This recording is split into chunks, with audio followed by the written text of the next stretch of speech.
What's up, guys? We got another fun video today. We're going to be reacting to Alex O'Connor talking to Emily Quershi Hurst. And I have never engaged with her before, but she seems like a very intelligent person.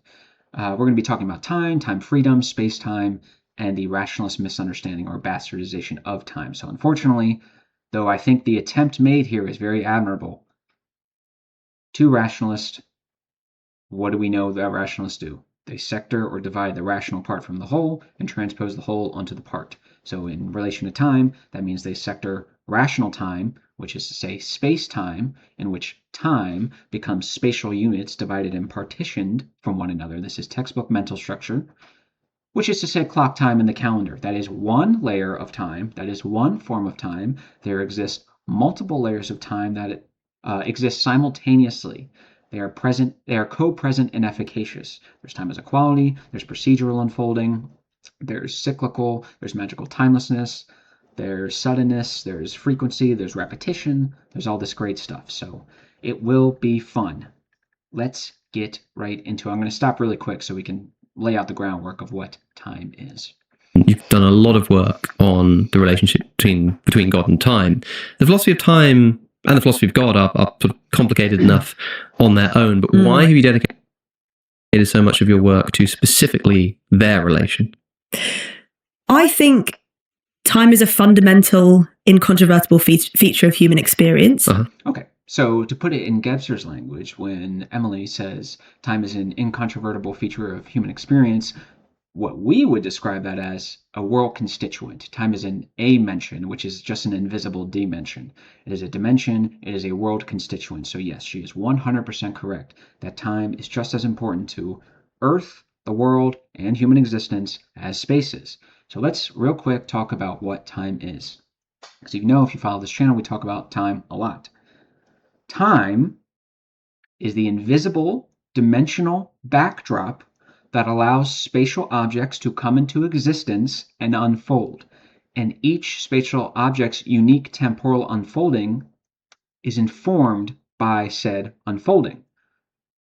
Time is the stage, space is the actors doing things. For every spatial constitution, there is a time constitution, even for things that we consider to be dead or static, like rocks. If you disagree with me, go take a trip to the Grand Canyon, which incidentally I did when I was 11, and it was badass. That was cool. I like to go back there. That is what time is. It is not space and time. It is space-time. Not space and time like the mental divisions, space-time. Okay? That is what time is. Like I mentioned earlier, there are multiple layers of time and multiple layers of space, i.e. the consciousness structures. All of these integrate to round out the full human experience. Time as a quantity, time as a quality, procedural unfolding, repetitiveness, a sort of cyclical polarity, the magic structure, the mythic structure, the mental structure, the integral structure, all present and efficacious at literally every single moment of your life. Okay? That is what time is. Don't worry, we'll break it down a little more when we get into the physical aspect. And I think that it contains within it many of the most important theological questions we can ask. So it relates to questions about how the creator and creation relate to each other. It also raises questions about human experience, human transformation. So there's lots of theological ideas that find... Yeah, so take Pico della Mirandola as a great example of this idea of integrating time necessarily reorganizes our spiritual questions. For example, with this, we have this ancient idea of the chain of being. So below us are the animals, the creatures, you have your pigs, your cows, stuff like that. Then we have in the middle, we have humans, right? And then above us, we have the gods, or the spiritual other side, if you will. Well, Pico della Mirandola, he had a very, very, very interesting and I think a very profound spiritual insight. We all know that the mental structure is built from perspectivity and space, right? And space is static. Accordingly, from the mental structure's perspective, when we were doing any sort of spiritual analysis, what did we do? We isolated the individual, we divided the individual, or man, in the abstract, and we rendered it static, and we tried to ascribe statically set properties, qualities, definitions that confer upon it a special spiritual status that delineates it from the beings on the lower end of the chain and the spiritual beings on the higher end of the chain. So for human beings, the rational question is, What property, quality, value, whatever it is, does a human possess that confers upon him his unique spiritual status? That's the traditional mental way of doing things. But Pico della Mirandola saw right through this, and he said, the mistake you're making is assuming that human beings are statically set. This is 100% how you integrate time to transcend rationality. Because Pico della Mirandola said, paradoxically, it is precisely that we do not have a spatially statically set property, value, or quality that confers upon us our spiritual status. So instead of one particular quality, what we have is spiritual potentialities that can only be realized in time, in motion. The human being is not set, it is constantly changing in time, so therefore is constantly transforming, and as such, this provides the potential, the space-time, for these spiritual potentialities to be realized and actualized. So that's a great example of how integrating time completely reorients our spiritual questions. Find their home in the context of God and time. And also just on a slightly less interesting level, I find the philosophy and physics of time absolutely fascinating. Yeah. Mm-hmm. Yeah. So I wanted to spend a lot of my time thinking about that, diving into special and general relativity. And yeah. What does it mean to say that God is a timeless being or an eternal being or an atemporal being? Do these kinds of terms mean the same thing? Are there different ways of interpreting what that means, and what does it mean? Yeah. So pretty much those mean the same thing. Uh-huh. So we generally, in contemporary philosophy of time, have this distinction between God as either a temporal being or an atemporal being. All right, we are at Rationalism 101. Hey, we all remember the mental structure, baby. How does rationality operate? Posits one thing that's quantifiably measurable and consciously known, antithetically against another thing of the same substance, and then invokes the third aspect of measuring thought to synthesize or privilege one over the other. Point here is either or. Then we do that, okay? So it's either God is temporal, which means he belongs to our earthly temporal world, or he is atemporal, meaning he is eternal and quote-unquote beyond or without time. Now, time in our sense, like I said, the spatial time, clock time in the calendar. This is you can very easily integrate this by recognizing the presence and efficaciousness of multiple forms of time at once. So God, and I'm not a Christian saying this, but God is both temporal insofar as he is the quote-unquote creator of one layer of time, which is spatial time, and yet he is also, because God is all things, also able to manifest or actualize another layer of time simultaneously. So this either or that you are imposing is a projection of the mind, because in reality, both of these layers of time exist simultaneously. They are efficacious simultaneously. Your artificial division is exactly that, artificial. So he is both. Hell, you are both, my friend.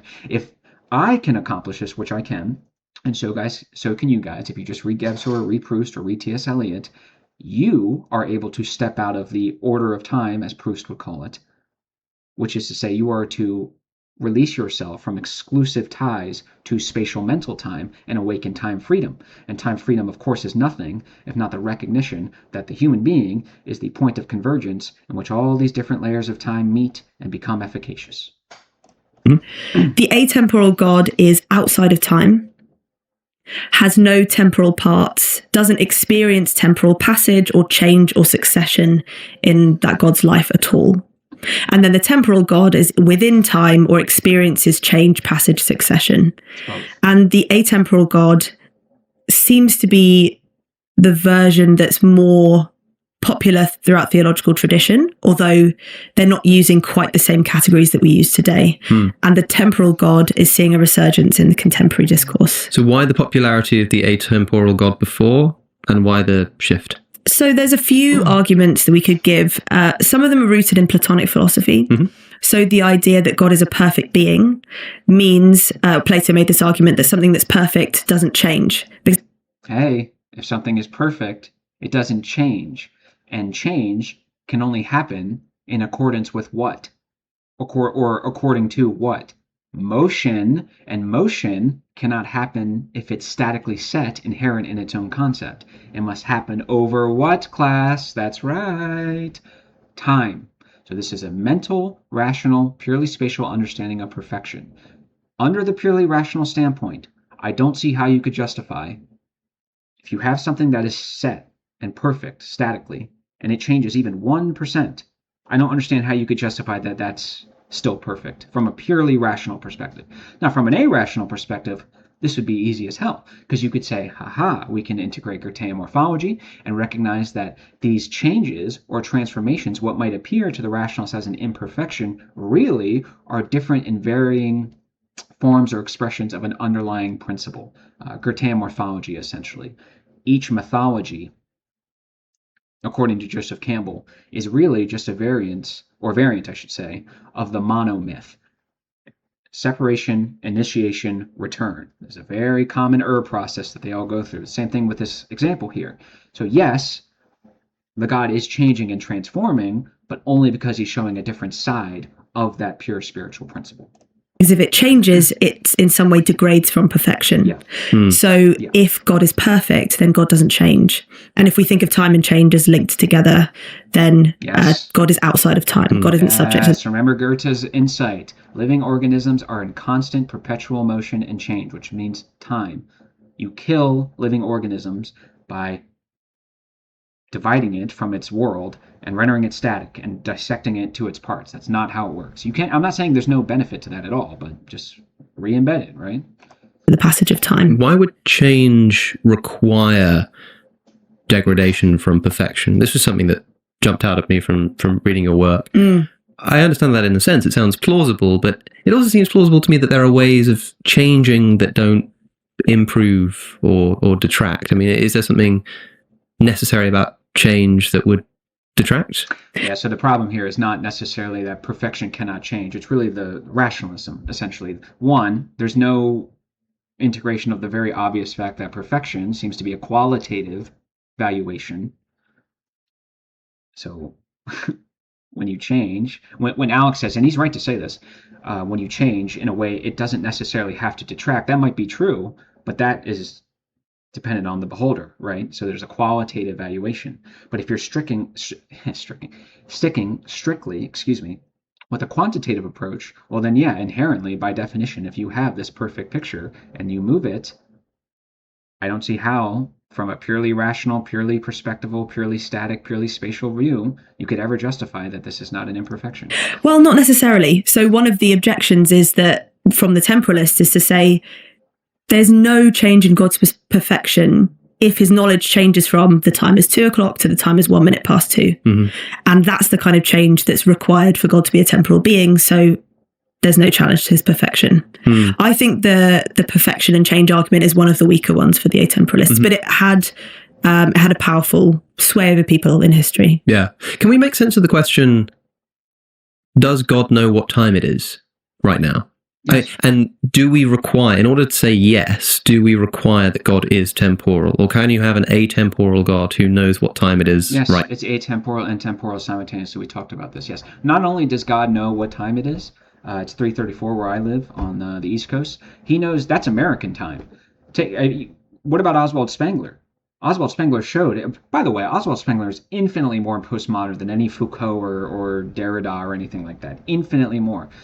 Spengler showed that what we call objective math and physics and all that stuff, all these different civilizations had their own forms of time and their own forms of space and mathematics, all of which conform to their symbol, which is super. I can't get into it too much here.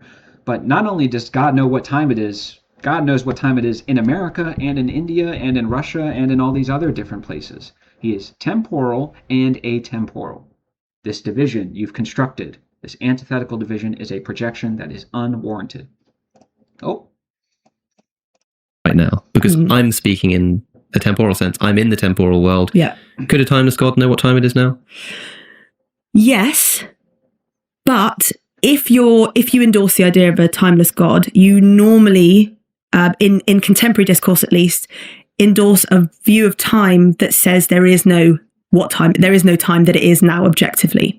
So an atemporal God knows what time it is at all points in space-time. But there is no objective now on it's called the block universe view. I can talk a bit more about what that is.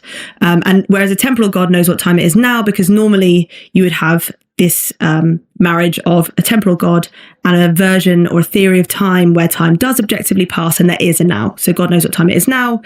And that knowledge is continuously changing as time passes and the future becomes present and goes to the past. But if you endorse an atemporal God, you think of the relationship generally between God and time as one, a bit like an author holding their book, or like a novel. All the pages exist, all of the events that happen to the characters, each moment in the character's life is all there.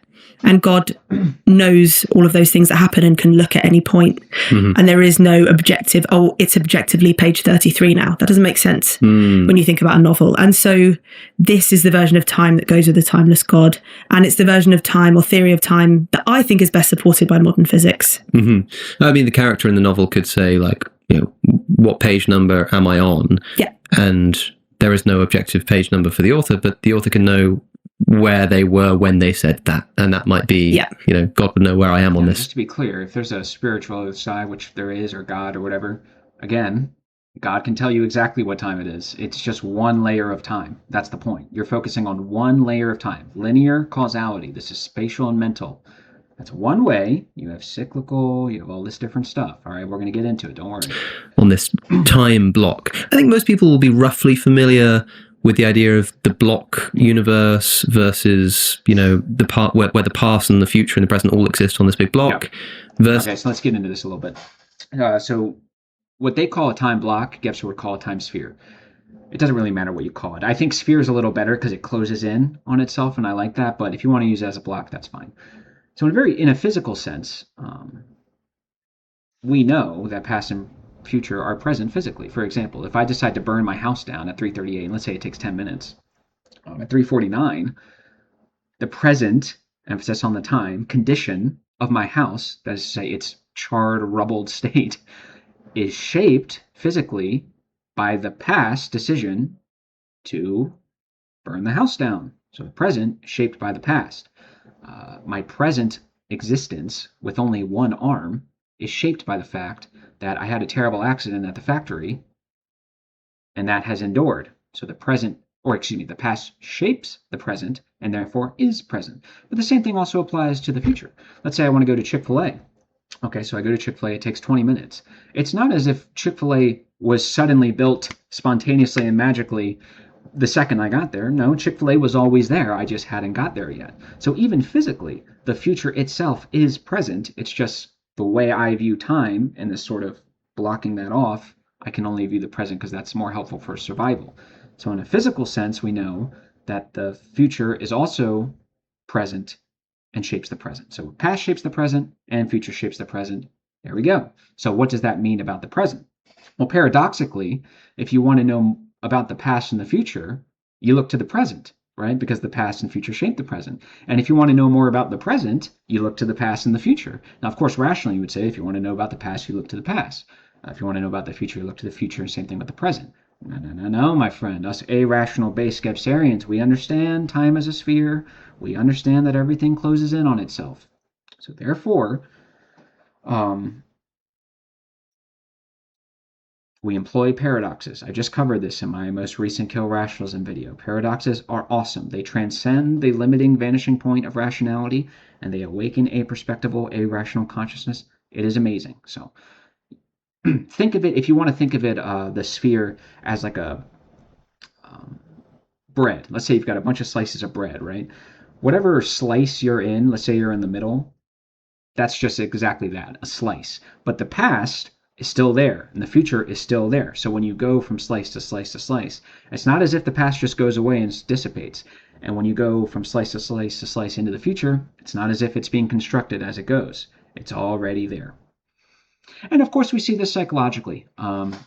My present desire to break up with my girlfriend, for example, is not shaped by anything she's done in the moment, but really my past, I don't know, daddy issues or mommy issues or something like that.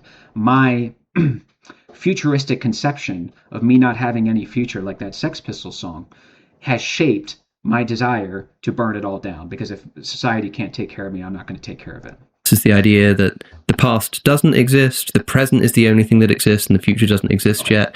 Some people might even know that they are broadly referred to as, respectively, the B theory and the A theory, or the B series and A series of time. But there is also a C series of time, isn't there? What is the C series of time? So the A theory, B theory, C theory, or A series, B series, C series come from a 1908 paper by J.M.E. McTaggart called On the Unreality of Time, or The Unreality of Time. And he draws a distinction between 3 different ways that you can describe positions in time. We've already talked about the A series and B series, so I don't need to go over that again. The C series, maybe I will, just so I can show the difference. So the A series describes positions in time by virtue of their possessing objective properties of past, present, or future. The B series says time can be fundamentally accounted for by giving relations of before, after, than, and simultaneous. So you've got these 2-place relations. And the C series says all you need to describe time are these 3-place relations of temporal betweenness. So what that really means is that you have this series of moments in time, and they have a particular order with respect to how they're arranged, but there's no objective direction. So it's a bit like the colours of the spectrum. You can start with red and move to the blue end, or you can start with the blue end and move to the red end. And so what that means, the C theory of time is also committed to a block universe. It says all moments of time exist tenselessly, but you don't have to read the universe, as it were, from the Big Bang to the heat death. If the universe is going to end in a heat death, it makes just as much sense fundamentally to read the universe from the heat death to the Big Bang.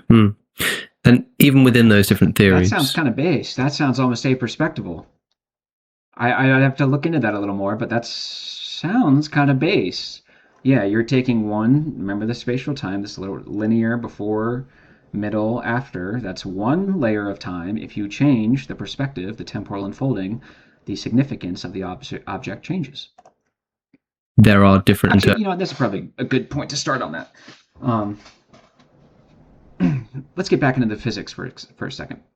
What do we know that Einstein taught us? Einstein taught us that if you and I are sitting out in the field on Earth, and we start a clock and we're moving at a particular pace, and let's say we set it for 10 years, right? As we're doing this, our cousin goes into a spaceship and it goes at light speed, and she also starts the clock at the exact same time, and boom, she's off to the races, right? So 10 years goes by, and what happens? We have aged 10 years. But when she returns after the 10 years on our span, she has aged 1 year, or maybe even less than that, or just a little bit more. So space is informed by the temporal unfolding of the object. It is precisely because we were moving at 2 different speeds, which is tied together with motion, and motion is tied together in time. So precisely because our cousin moved more suddenly or quicker than us, quicker and suddenly cannot be put on a chart or on a table. They could be inferred. They are temporal unfoldings. It fundamentally changed the perspective, right? You see this all the time with Stephen Hawking. I can't get into the details, but I remember he was working on some scientific problem, and they were taking one perspective. I can't remember what exactly it was, but he said, if I change the perspective from this way, rather than going from A to B, it goes from B to A, and look, we can solve it. So the temporal unfolding of something informs the spatial object. I hate to bring up a sore subject, and I don't mean to, but let's bring up Alex O'Connor's exit from the veganism movement. Alex O'Connor was a vegan. In my opinion, he was a little too forthright, a little too on the soapbox on veganism. He made a lot of strong claims, and then he couldn't live it out because he had unfortunately, a illness that was debilitating. And he left veganism, and the vegans just absolutely destroyed this man. They just hounded him, completely canceled him, or tried to. So I would love to talk to Alex and say, listen, what is the problem with you being canceled? What really bothered you? And I think what Alex would say is that people would say certain things, or maybe even do certain things, that he viewed to be disproportional and below the belt. I agree with that, by the way, for what it's worth. And what I would say to Alex is that's only part of it. See, Alex in that situation would reference only space, what happened. But he's not referencing the temporal unfolding of what happened. So it's not necessarily that he just got a bunch of hate comments that were below the belt. Because if you did that and you spread that over 2, 3, 4, 5 years, as he's done on YouTube, I don't see very many examples of Alex freaking out on his fans because he gets hate comments. He clearly has a certain degree of control. So if he gets a hate comment or two a day, it probably is nothing. It's dirt off his shoulder. It's nothing. You just brush it off. It's nothing. But when he receives tens, if not hundreds of thousands of hate videos and hate comments simultaneously and suddenly, if you change the temporal unfolding, well, guess what? Now it becomes extreme. The same comments that didn't hurt me yesterday destroy me today, not because of the comments have changed, but because of the temporal unfolding. So that's a good example. He was inundated too much with negative comments, and it's not fun to have that. Number two, let's go backwards. Okay, so as a rationalist, he would view this sort of before, during, after, this sort of linear causal, one after the other. I'm not saying there's anything necessarily wrong with it. So we have the event. Or let's do before. We had before the event. I was a vegan and things were going great and I had my community. I made my videos great. Then we have the event and then we have after the event. So before the event, things were, I imagine, decent enough. And then the event happened. And of course, he experienced extreme suffering, hardship, probably anxiety, maybe a little bit of depression, psychic temporicity, by the way. That's another form of time. So during the event, as this is happening in the moment, the significance of this event is probably pretty negative. That would be my guess. So as he's being inundated with a bunch of people telling him he's a murderer and he's a Holocauster and he's evil and they're probably harassing his family and all this stuff, he's probably thinking, wow, this is one of the worst things to ever happen to me. This might be the worst thing to ever happen to me. He's only 28, 29, so... But then, of course, time continues and things cycle and then things kind of calm down a little bit. So we have that before, during, after linear progression in which the significance of the event was terrible. It was something bad. Let's switch it.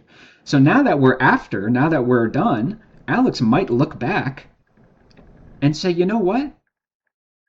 That was like a subscriber cleanup for me because now the fans that remain really do like and respect me. And 2, I've become stronger for it. And 3, I know where my friends are because they help me out behind the scenes.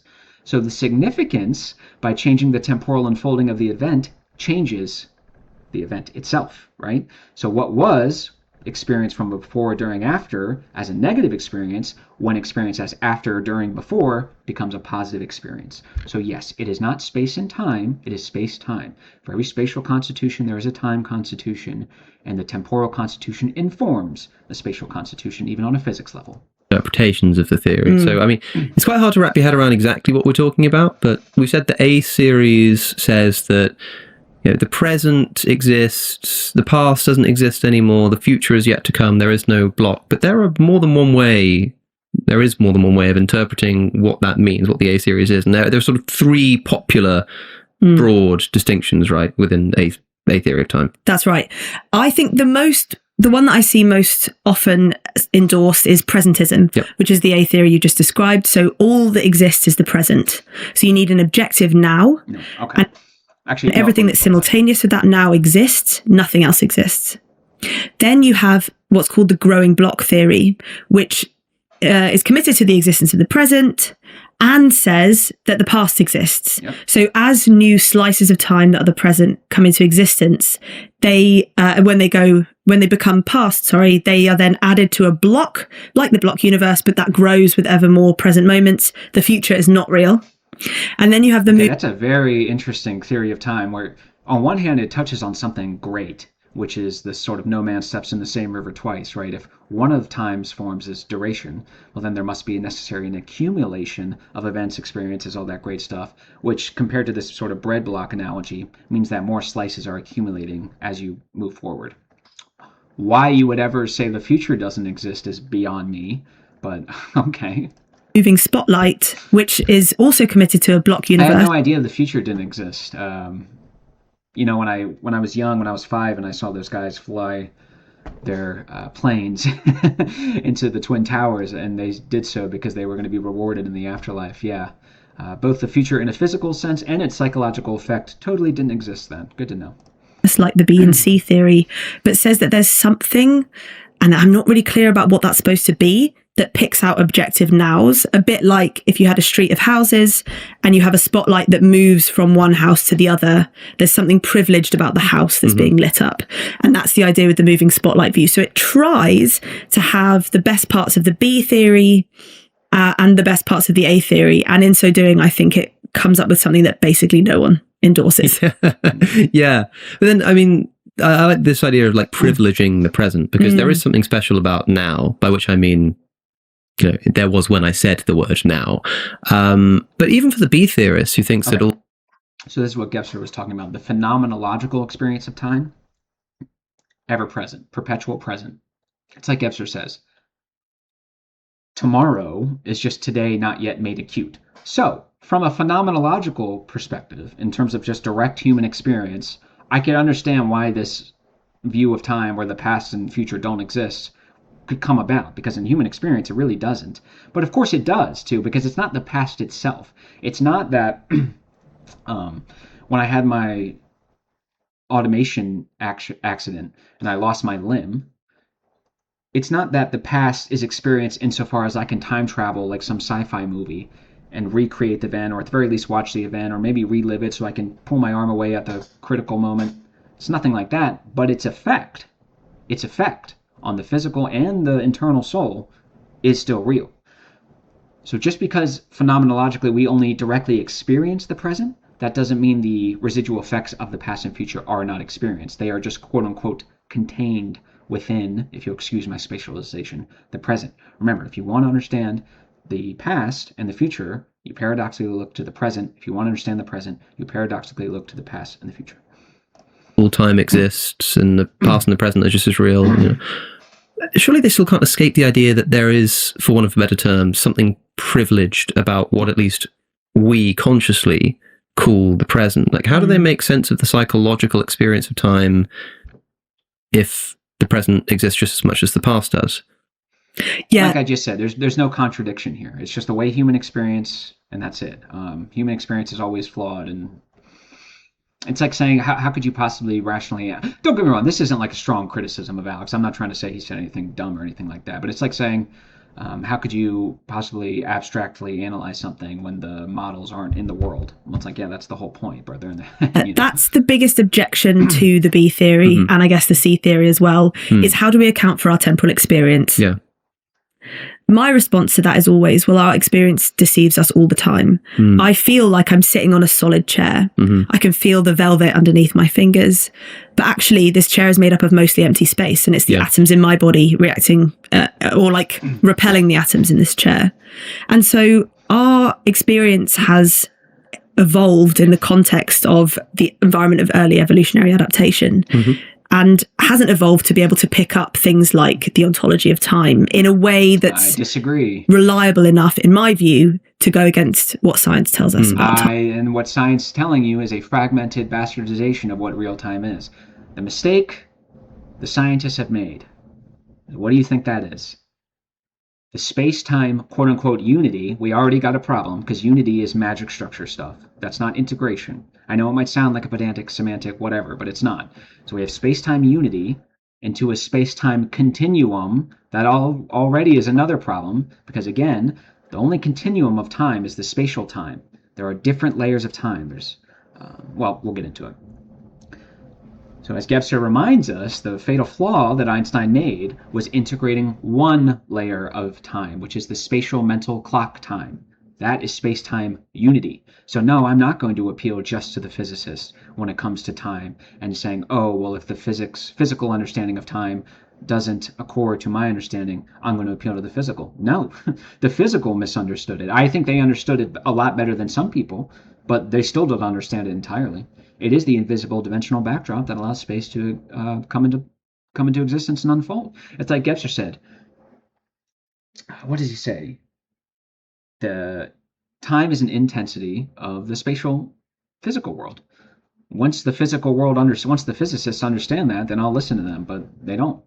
But they do get it right that your perspective is determined by the temporal unfolding. And it's not space and time, and it's not necessarily a detached observer. I got all that, but I'm not going to appeal just to Albert Einstein just to do it. No. So I think the B theory is best supported by science. and therefore I'm more skeptical of my experience. Of course, from my experiential perspective now, feels incredibly privileged. It's the only thing I can directly experience. But that doesn't mean that the other moments of time aren't real. I can't directly experience India right now, but it doesn't mean India doesn't exist. It just means that I'm not there. Yeah, and it seems like less of a mystery to explain. Right. Probably just because you feel like if I wanted to, I could get up and go to India in a way that I can't like get up and go to the past. But yes, you are limited to the quantifiably measurable and consciously known. Yes, time is immeasurable. It is invisible. It is an A-mention, not a D-mention. Yes. That shouldn't change the nature of what we're talking about. Okay. So actually, I was going to say back to theology, but just before that, you said a couple of times now that you think the B theory is best supported by science. Is that because of relativity or is it something else? Yeah, so the A theory is committed to this absolute present moment, as I've said a few times now. And that requires there to be a universal plane of simultaneity such that everything that exists can be simultaneous with the now. According to special relativity and later general relativity, this isn't the case in the world or in the universe.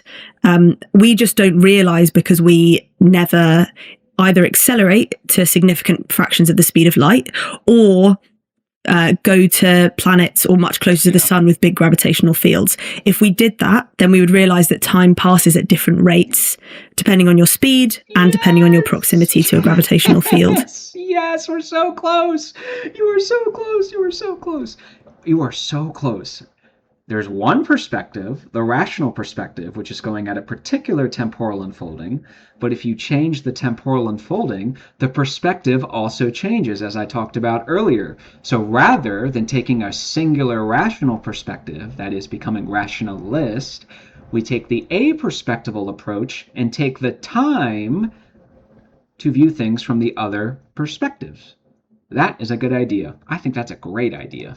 So if, we see this in like the film Interstellar, when somebody goes onto a massive planet. Yeah, it's a little different with Interstellar because that's less to do with time and more spatial proximity. That has to do, you were close to a planet, so therefore the time physics got kind of warped. But the same principle in Interstellar does apply to someone moving at light speed that we talked about earlier. And then goes back to the spaceship. For the person on the spaceship, 20 years has passed. Whereas for the people on the planet, it was like an hour or something. Mm-hmm. And that's not just science fiction, that's solid relativistic physics. And therefore, if that's the case, then we don't have this universal simultaneity and we don't have this objective now. Yeah, without getting into it too deeply, we should flag that there are people, the so-called Lorentzian view of space-time, Neo-Lorentzian, I don't know what Lawrence refers to, who do try to reconcile the A theory of time with the mathematics of special and general relativity, right? Like they do exist, but you just don't place much plausibility into that. Like William Lane Craig is an example, right? You write about him. I've spoken to him about this, I think years ago when I spoke to him and asked him about God's relationship to time. And he just said, well, God was timeless. And then when he created the universe, he entered into time and became temporal. And I was sort of like, huh? Yeah. Like what? And I still haven't quite wrapped my head around it. Maybe that's just me. Well, one, that's probably not is that a bright statement? One, you can't wrap your head around it because you're a rationalist. That's obvious. Two, I don't know. I've never put too much faith in William Lane Craig. I think we'll end it there. Hopefully you guys learned something about this. Again, just please awaken time. Multiple layers of time exist simultaneously. Time is equality, procedural unfolding, everything. The temporal unfolding of something informs the spatial object. The cycle of violence, Bloods and Crips. If you remove the cyclical temporal unfolding, you don't have the same phenomena, do you? You just have a murder. Every once in a while, you have a murder spree by some raised lunatics. But when we have a Blood kills a Crip, he's ended the conflict. But of course, he has begun the conflict simultaneously. So it begins and it ends in the same place, which is the gun or gun violence. Again, change the temporal unfolding, you've got something else entirely. I love you guys. You guys are the best. I hope you enjoyed this, and I will see you soon. Love you guys.